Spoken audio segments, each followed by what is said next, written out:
name and what's brought you out here today? My name is Bill, and I came out here out of deep frustration, even disgust for the guy that we put in office, the high office of this land, and I think it's probably time that we kind of wake up and, as he said in his inauguration speech, return the power to the people, but not through him, through ourselves and through each other. And so how does that make you feel? Because obviously he is representing a portion of the population that has been neglected, but here is us today. So I realize that there is frustration all around, plenty of frustration all around. I also do believe that there is a considerable amount of misinformation all around, and so I actually believe that many of those votes for him were misguided. There were many that weren't, and there are always those who will we won't see things the same way, but that's cool. I'm all right with not seeing the world the same way as everyone else. However, when a vast majority or a large number of people are misinformed, that's the problem. And so it's that misinformation that I think we need to manage, and hopefully this is the beginning of people sort of waking up and seizing control of their profiles online and information, and So truth is at stake. Truth is at stake. This is, some are calling it the post-truth era. I'd actually call it more the post-empathy era. I think we're living in a world right now where people are kind of have kind of walled themselves in and just don't feel for each other the way they should. And so now we're out here showing a lot of empathy for one another, and we just need more empathy. I love it. Empathy in my book is the superpower. There we go. Okay, your name? No. I'm going to pass. You're going to pass too? Yeah, all right, well, thank you so much. I really add that I completely agree with Bill. Okay, Totally awesome. agree. This is it. So truth and I would and just empathy. make the footnote that, when I look around, I think about Mother Earth. Yes. And, all the sort of the feminist aspect, but in the much, much bigger picture. Mother Earth, motherhood, taking care of each other, taking care of the planet, taking care of the polar bears. Right. Seeing the bigger picture. And if putting we others before ourselves. And that's what mothers do. Yes. And that's what's been trampled on. Exactly. So we got to pick. Giving up some of your own individual ego and whatever to take care of Ego, yes. so many things. Yes. And we get trampled. Thank you so much. Thank you. I really Good luck. appreciate. Yes. Could I have one of your papers? My name is Parry Henderson O'Keefe, and I'm basically I've been a Washingtonian since I was 14, although not originally from here. I have to say that I was done with Trump back in the 80s or whenever it was that he was publicly cheating on his wife. I've never watched a single second of anything that he's ever been on. So to find that our nation has elected a fat, ugly, mean, not very smart, low-class, dishonest, misogynistic, crude, overrated businessman, cheating, reality TV show host to be their president is unacceptable. It's unbelievable. It's unacceptable. I was, and full disclosure, until this year, I was a Republican, a DC Republican, which means we were for LGBT rights and the environment and so on. We're a very different type of Republican here in DC, but not anymore. I am not anymore. This is insane. These are crazy people running the Republican Party, not normal people. Yesterday I watched somebody being interviewed about the speech, and this woman is just like, "Oh, this is the best inaugural speech I've ever seen." I'm thinking, you've never watched a single one before in your life, and you're not. These are unintelligent people, and they're in control of our government, and that's the scariest thing, and that's why I'm here. I agree. We got to keep our voices heard. And that was probably a lot longer than you wanted for an explanation of why I'm here. Yeah, no, I want everything. So, yes. My name is Elodie O'Keefe, and I'm here just because I find everything he does despicable, and I find it appalling that people would actually consider him to run a whole country that's known for how like known for being the opposite of what he stands for, and it doesn't. Do you feel like he's like doing a U-turn, like we have been a leader of the world and we just did a U-turn? Yeah, I feel like we were getting somewhere, and now we were going somewhere good, and now we're just going back and what's the most frightening thing that keeps you up at night?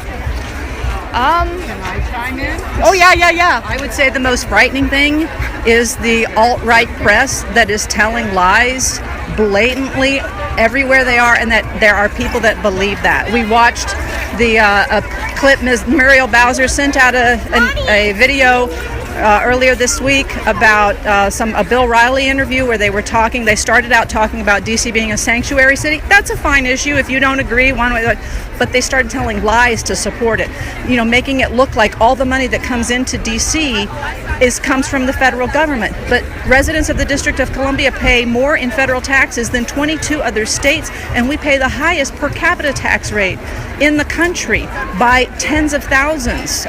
So they just sit there and lie, saying that all of the money that we're using is going to help prevent illegal immigrants from getting deported. No, it's just going to help them get legal support and all of those kinds of things, and taking care of children when parents are getting deported. So it's right.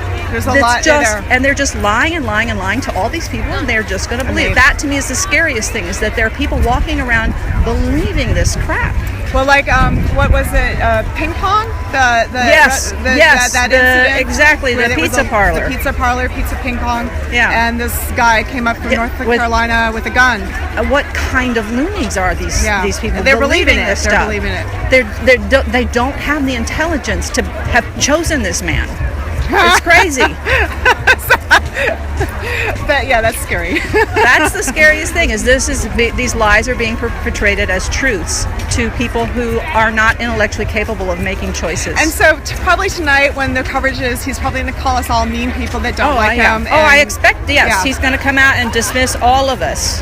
And that's why I wanted to make sure that I identify that I've been a Republican my entire life until this year. And this has turned you against. Done. And how do we get out of this? Do you have an idea? How do we get ourselves out of this mess? I can't respond to that because then the FBI would be after me. Oh, okay. Okay. My name is Jessica Mayorka. I'm from Arlington, Virginia. Awesome. And I'm Sasha Tamem, also from Arlington, Virginia. Okay. Yeah. And so what are you most afraid about by the election results and the choice that's been made? What's brought you here? I'm afraid that Trump doesn't believe that half of our population is equal, to men. And I'm not willing to keep having a conversation about whether or not I should be able to make decisions about my body and my life. Right. So I'm not willing to have anything less than an equal voice. And you feel like he is silent. So how does it feel when he paints us as as unkind people? Because he'll probably look at what's happening today and probably have some snide remark. Yeah. So how does that make you feel when he does that? Like, he's silencing us?